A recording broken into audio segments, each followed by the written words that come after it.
आज के इस वीडियो में हम लोग जानेंगे MOET क्या होता है, इनके क्या उद्देश्य होते हैं बताएं, जो आपके 12वीं के परीक्षा के दृष्टिकोण से बेहद ही महत्वपूर्ण होते हैं। और इसी तरह से आप अगर शॉर्ट नोट्स का जो है डिटेल्स जानना चाहते हैं तो आप हमारे प्लेलिस्ट में जाइए, वहाँ पर आपको बहुत सारे जो 12वीं कक्षा से जुड़े जितनी सारी जानकारी हैं आप वहाँ से देख सकते हैं, जो आपके परीक्षा के दृष्टिकोण से बेहद ही महत्वपूर्ण होते हैं। और अगर आप इस चैनल पर नए हैं तो चैनल को सब्सक्राइब कर लीजिएगा, अपने साथी के साथ शेयर कर दीजिएगा, ताकि जो बच्चे 12वीं की परीक्षा के जो है तैयारी कर रहे हैं, खास करके 2026 ईस्वी के लिए, तो उन सारे बच्चों के लिए जो है बेहद महत्वपूर्ण सिद्ध होने वाला है। तो अब हम लोग शुरू करते हैं। सबसे पहले हम लोग ये जानें कि MOET क्या होता है। तो MOET का पहले हम लोग पूरा नाम देख लेते हैं।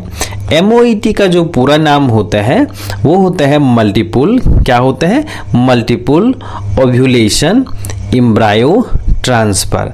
कहने का मतलब कि MOET जो होता है इसका पूरा नाम मल्टीपल ओव्यूलेशंस एम्ब्रायो ट्रांसफर्स होता है। और यह एक प्रकार की क्या है, तकनीक है। यानी कि जो आपके MOET है यह एक प्रकार की क्या है, टेक्नोलॉजी है, तकनीक है, जिसमें कई अंडे एक साथ पैदा या उत्पन्न करने के लिए प्रेरित किया जाता है। कहने का मतलब कि MOET जो है एक प्रकार की क्या है, तकनीक है, जिसमें कई अंडे एक साथ उत्पन्न करने के लिए प्रेरित किया जाता है तथा पुनः इन अंडों को अन्य गायों में स्थानांतरित कर दिया जाता है। तो ये जो प्रक्रियाएं हैं ना, इसी को हम लोग क्या कहते हैं, MOET कहते हैं। जैसा कि यहाँ पर आप लोग देख सकते हैं, यहाँ पर क्या कर रहा है, आर्टिफिशियल इंसेमिनेशंस की प्रक्रियाएं करी जा रही हैं। तो इस तरह से, ठीक है।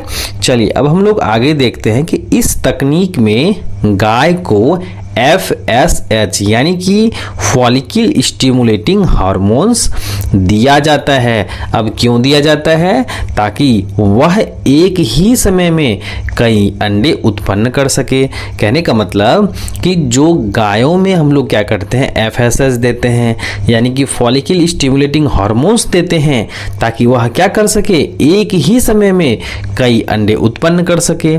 इस तरह से अब हम लोग जाने MOET का क्या उद्देश्य होता है, यानी कि जो इनके एम होते हैं MOET के।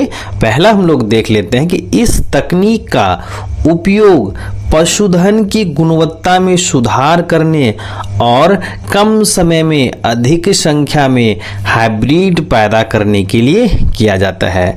कहने का मतलब कि MOET का जो मुख्य उद्देश्य होता है, हम लोग को पशुधन की गुणवत्ता में सुधार करने और कम समय में अधिक संख्या में हाइब्रिड पैदा करने के लिए किया जाता है। यानी कि MOET से जो है हम लोग जो है क्या करते हैं, अधिक से अधिक गुणवत्ता वाले जो हैं शिशुओं को उत्पन्न करते हैं और ज़्यादा से ज़्यादा मुनाफा प्राप्त करते हैं, और कम ही समय में जो है बहुत सारे जीव क्या करते हैं, हम लोग उत्पन्न करते हैं। पहला पॉइंट हम लोग देखें कि कम समय में अधिक संख्या में संकर संतति का पैदा होना। कहने का मतलब कि कम ही संख्या में क्या करते हैं हम लोग, MOET की प्रक्रिया कर, यानी कि तकनीक अपनाकर क्या करते हैं, कम समय में अधिक से अधिक हम लोग क्या करते हैं, हाइब्रिड ऑफस्प्रिंग पैदा करते हैं। आगे हम लोग देखें कि जो पशुधन की गुणवत्ता में सुधार करना, यानी कि जो आपके जीव हैं, या तो हम लोग उससे क्या करवा रहे हैं, अन्य प्रकार के काम करवा रहे हैं, या उनसे हम लोग दूध ले रहे हैं, या जो है हम लोग उनसे अन्य सारे कार्य करवा रहे हैं। तो इस तरह से हम लोग क्या कर सकते हैं, उनकी गुणवत्ता में सुधार कर सकते हैं, और जो उत्पादन होगी वह क्या होगी, इसमें वृद्धि होगी। तो आज हम लोगों ने सीखा कि MOET क्या होता है, इनके क्या उद्देश्य होते हैं बताएं, और ये सवाल जो आपके 12वीं के परीक्षा के दृष्टिकोण से बेहद ही महत्वपूर्ण होते हैं।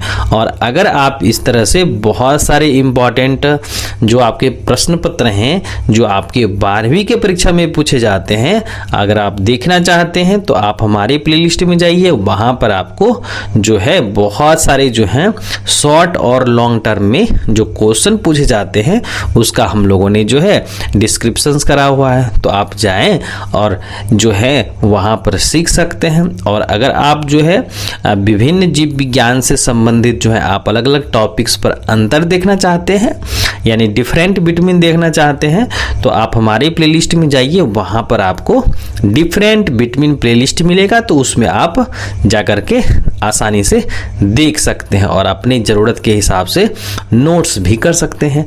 तो चलिए आज के लिए बस इतना ही, हम लोग मिलते हैं एक नए वीडियो में एक नए टॉपिक के साथ। और जो बच्चे इस चैनल पर नए हैं, चैनल को सब्सक्राइब कर दीजिएगा, अपने साथी के साथ शेयर कर दीजिएगा, ताकि वे बच्चे भी जो है इन चीज़ों के बारे में सीख सके। तो चलिए दोस्तों आज के लिए इतना ही, मिलते हैं हम लोग एक नए वीडियो में एक नए टॉपिक के साथ।